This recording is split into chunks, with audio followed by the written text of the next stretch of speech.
forgive me for this trap shit. Sergeant Smack make it backflip. Telly Hank it with the action. With the Vato speaking Spanish. Frank Matthews, how I vanish. Poof. Came back like I'm King Tut. Gold BBS is on a beamer. When Fat Cat was 10 queens up. Ball off the profit, not the re-up. Fly like Puerto Rican Jesus. Uptown like I'm Baby May. Just caught a touchdown from the Bay.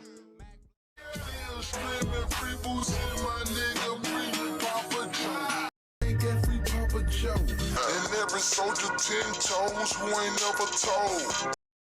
Hey, Micah Colleen, spotting a trap house really isn't that difficult. They tend to be in low-income areas with strangers coming and going all hours of the day and night. But here's the issue. By the time you notify police, there's a good chance they packed up and moved to another trap house. Free my nigga Pooh Tang and free Papa Joe. Free my nigga Pooh Tang and free Papa Joe. Free my nigga Pooh Tang and free Papa Joe. October 20th is going down. I did Long Street Live in Columbus, Ohio. This your boy Gucci. I'm gonna tell you to you, like, straight up, like, you can research this on Gucci or whatever. Like, I ain't never shit this on nobody. There ain't a lot of people to come to me with that in my whole life since I was a little boy. You know what I'm saying? Even when I forget a lot of those 17, say, I have never shit this on nobody. I never wrote a statement on one, and I never will. That's how I feel. I'm a true G. I know snitch on a nigga. Where we from, we don't do that. For real. This East Carolina Zone 6, niggas I fuck with, well, my crew, we don't do that. We don't snitch on niggas. We stand down for ourselves. Like, if I gotta go, I'm gonna go. I done went before. I don't want to snitch on a nigga to save my nobody's life, not even my own. I die if I snitch on a nigga. That's on my mom. In this day and age, when a new rapper or celebrity seems to be identified as a snitch almost every other day, Gucci Mane has managed to maintain a solid reputation. From beating a murder charge to earning platinum records, he's consistently appeared on different platforms to denounce snitching. But there's one city in the Midwest that doesn't believe the trap god's reputation is quite so reputable. And this is absolutely something I don't expect y'all to take my word for. So here's Leonard McGaskin. What's up, YouTube, man? It's your boy Leonard McGaskin, man. Hit the like and subscribe. Man, today, for some, it's a song say, Finesse guy with him and Gucci, man, is, you know what I'm saying, nobody. Something like that. Finesse said that he would never hang with a snitch at all. But do you not know this is facts, y'all? In Columbus, Ohio, and y'all can back me up, Gucci Mane snitched on Papa Joe. And it's facts. The man got it in his book. So Finesse, you gotta be careful what you rap about, man, because the person you were just rapping with, he real talented and all that. Yes, and he's a smart, true hustler. But guess what? You say you don't rap and hang out with snitches, and guess what? He won. Just like T.I. He never rap with T.I., but guess what? T.I. rap. You know what I'm saying? The snitch. It don't matter what they say in the day. You snitch, just regardless. So guess what? Finesse, you need to check Gucci, man. You know what I'm saying? Okay, so I understand that was a lot to process. So before I get into the drug kingpin, whose city believes that Guwap ratted on him, and how all of this came about, let's talk about the city itself. Over 50% of the U.S. population is within 500 miles of Columbus, Ohio. Therefore, you get a lot of traffic coming in and out of this area, and it's a hub for all illegal activity. Especially illegal drugs. Check out these police snapshots from recent undercover operations. Stacks of cash, bundles of drugs, and guns. Lots of guns. We have to pool our resources in order to be successful. ABC6 investigators recently sat down with some of the key federal, state, and local players that make up the Columbus Bulk Cash Smuggling Task Force. The unit is run by Homeland Security Investigations. Its mission? Simple. We go after the money. The objective is to follow the money in these investigations and take that element out of the criminal organization. The money is the lifeblood of every criminal organization. Thanks to this unit, some of those organizations are hemorrhaging green. Since February of 2012, when the unit started, it's confiscated nearly $6 million in cold cash. Money put right back into this program to fight crime here in Ohio. Following the money trail, though, is challenging work. These criminal organizations use all different types of methods, whether it's a vehicle, trains, airplanes, so all different modes of transportation. Recently, this thick stack of $100 bills was found stuffed inside this car seat. It's always surprising to me at the number of ways that they try to conceal things inside the vehicle. Fortunately, in Columbus, we're very adept at that. So we're very aggressive. We know what to look for, and I think we're putting a huge dent in it. And not just cartel cash either. To date, the task force has also seized 49 kilos of cocaine, 20 kilos of heroin, more than 1,000 pounds of marijuana, and other drugs, including meth. On top of that, more than 100 guns have been taken off the streets. If you have the ability to take the profits from these organizations, you're going to disrupt those organizations. In March of 2009, a seasoned federal prosecutor walked into an interview room in Columbus, Ohio. Then Assistant U.S. Attorney Dave DeVillers, 43 years old, was building a federal case that would be one of the biggest in the city's history. But the man sitting across from him wasn't just any suspect. It was a 25-year-old by the name of Darrell Evans, better known on the streets as Little Darrell. More than a decade earlier, the U.S. Attorney had mentored Little Darrell through the Big Brothers Big Sisters of Central Ohio program.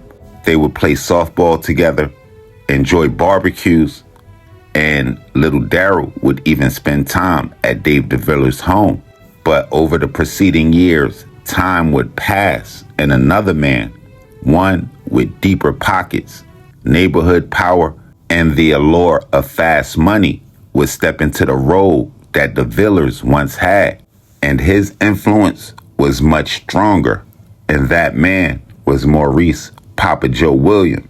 When I did my research on Brittany Hills, it seems to be described as a working class neighborhood tucked away on the north side of Columbus, Ohio. And it definitely seems just like a lot of other urban cities we cover on this channel every day. A place where kids grow up fast and certain names carry weight, and respect is either earned on a field, a court, or on the streets. And it would be in this very environment that Maurice Papa Joe Williams would become something like a folklore legend.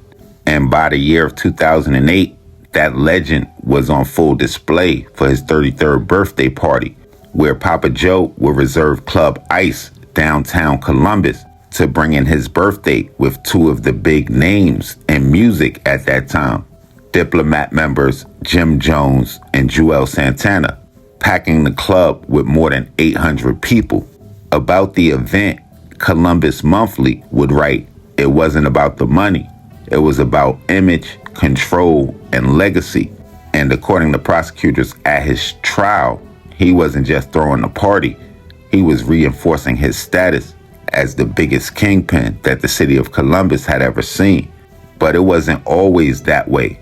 And if you rewind just a few years, the seeds of his empire were still taking root in the shadows. According to law enforcement, Papa Joe would begin building his organization in the early 2000s, allegedly linking up with several local drug traffickers, Kenyatta Rabbit Powell and Antonio Ashbula Carlton, and they would start moving cocaine from Detroit through a contact that his indictment would name as Dog, with the drugs then being broken down and repackaged at stash houses across Columbus, including condos in Little Turtle and homes on D-Wood Drive, Elite Streets, and near Polaris.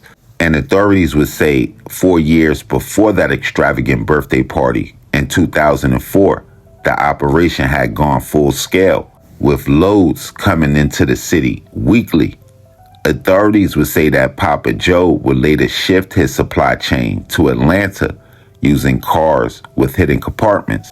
And they would allege though he would eventually move south to Atlanta in pursuance of a music career, investigators would claim that he never lost control over Columbus, calling the shots all the way from the A, setting prices, directing drops, and assigning roles, like the one he would give Little Daryl, where he would pay him hundreds of dollars to drive drug runs and unload bricks. Then, in 2007, when the cocaine market would dry up in Columbus, Papa Joe would adjust, according to a federal prosecutor, and based on statements made from a subordinate, he would respond to the drought by adding high-grade marijuana, known as Kush, into his inventory, with authorities claiming that pivot to be a calculated business move to help keep his enterprise running while others were folding up in the city. And according to the government, the organization would function like a tight-run corporation with members using code names like Tidy Bowl, Hindu, Messi, and Juice, speaking in coded conversations to conceal the enterprise, just like we've seen with other organizations where drug quantities would be described as t-shirts, onions, or piggities, and dollar amounts would be swapped using athlete jersey numbers. And by 2009, Papa Joe's name was ringing in the streets in Columbus.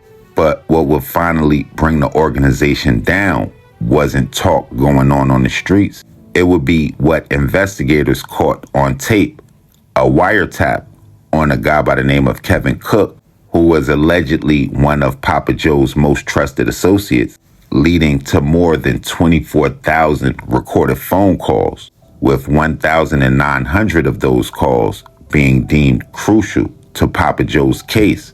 At trial, prosecutors would call him the very essence of a CEO, overseeing the operation while remaining hands-off, with his attorneys arguing that he was being scapegoated by desperate men looking to shave years off of their imminent prison sentences.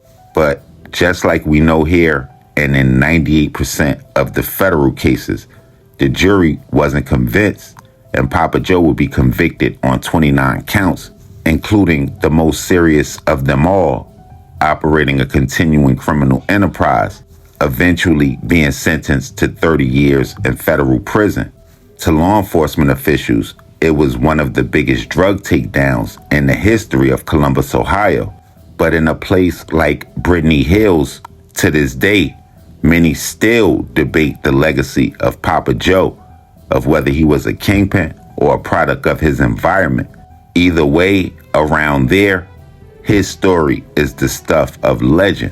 And not too long after the case was closed, whispers on the streets and online would spark a small controversy, with many residents of Columbus, Ohio, believing that a famous rapper had quietly played a role in the downfall of Papa Joe's empire. Now, the speculation would intensify in the year of 2010 when hip-hop website All Hip Hop would publish a blog post titled, "A Gang Accuses a Rapper of Snitching." Now, the post would include a message allegedly submitted by someone from the streets with the rapper's name redacted, replaced by 5 capital X's. Now, the anonymous tip would read verbatim, "Blank is a motherfucking snitch, cuz this nigga Blank snitched on the whole Brittany Hills posse in Columbus, Ohio, and got niggas locked up to get out of jail. He was supposed to get a year, but what happened? The nigga got out early. Niggas talking about T.I. This nigga's the real snitch. Got my nigga Papa Joe locked up from Columbus. Blank is a bitch, cuz." And at first glance, it could be easy looked at and dismissed as street gossip.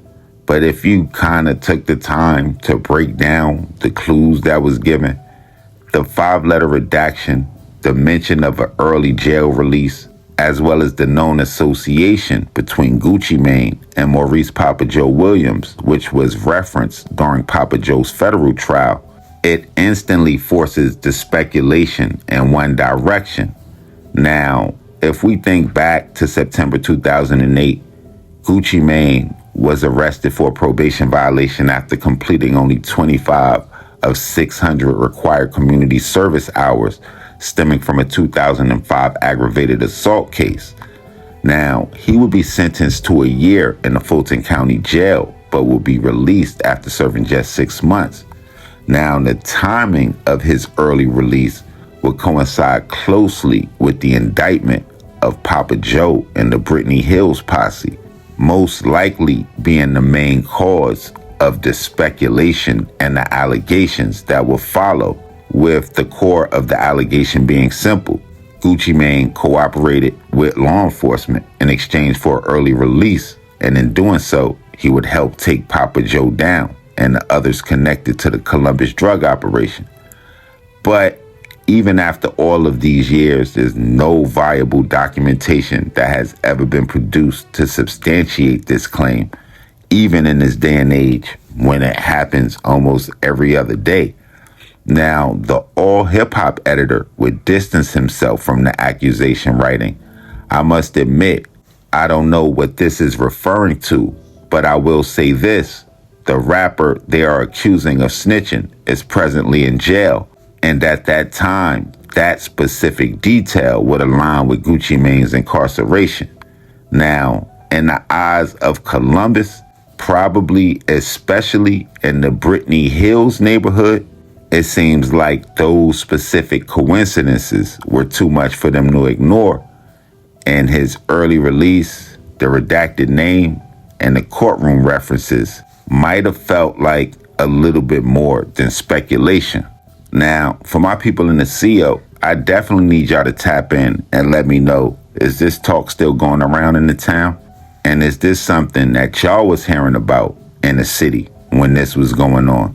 Now, y'all hit that red bell and subscribe button right under this video so y'all know when this real trail spill shit is dropping.